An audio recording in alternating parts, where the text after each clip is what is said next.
Le royaume des cieux nous donne une nouvelle position au ciel et non pas sur la terre.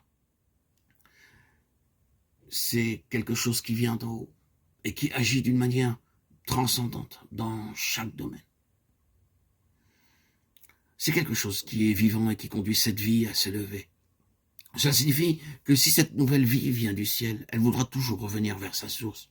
Et si cette nouvelle vie agit en nous, elle nous élèvera dans un mouvement ascendant vers Dieu. Elle travaillera afin de nous faire ressentir tout d'abord que ce monde n'est pas notre domicile.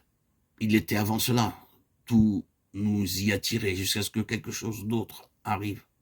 Nous ne voyons rien au-delà de cet horizon terrestre. Maintenant, nous ne lui appartenons plus. Nous appartenons à quelque chose d'autre. Et d'une étrange manière, nous avançons sûrement et chaque fois davantage plus loin de cette terre. Nous nous trouvons de moins en moins bien ici-bas chaque jour. Vous êtes dans le royaume si vous avez quelque chose qui ressemble à cette expérience. Si vous pouvez être satisfait, heureux et content d'être en bas, vous devriez avoir des doutes concernant l'importance du royaume dans votre vie. Mais si vous êtes de plus en plus conscient qu'intérieurement le fossé se creuse entre vous et tout ce qui est d'ici-bas, alors le royaume est véritablement agissant en vous. Le royaume des cieux est venu en vous. Le royaume vient et il progresse toujours. Le royaume est venu, mais il est toujours en expansion.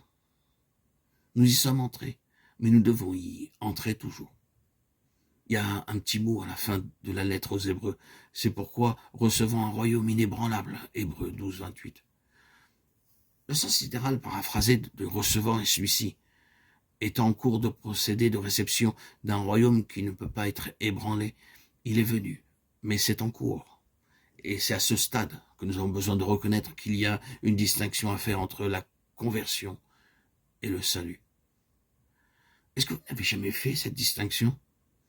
Il y a toute une différence entre la conversion et le salut. La conversion est une crise, quelque chose qui est arrivé, peut-être soudainement, à un certain moment, et qui s'est accompli. Le salut, c'est quelque chose qui a commencé cependant. Vous trouvez aussi que le Nouveau Testament déclare parce que vous obtiendrez le salut de vos âmes pour prix ou au terme de votre foi.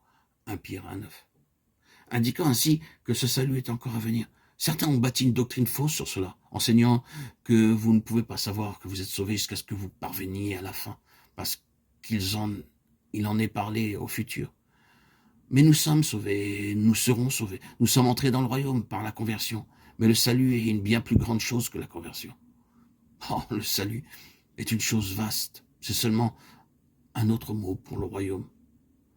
Le royaume progressant sans cesse.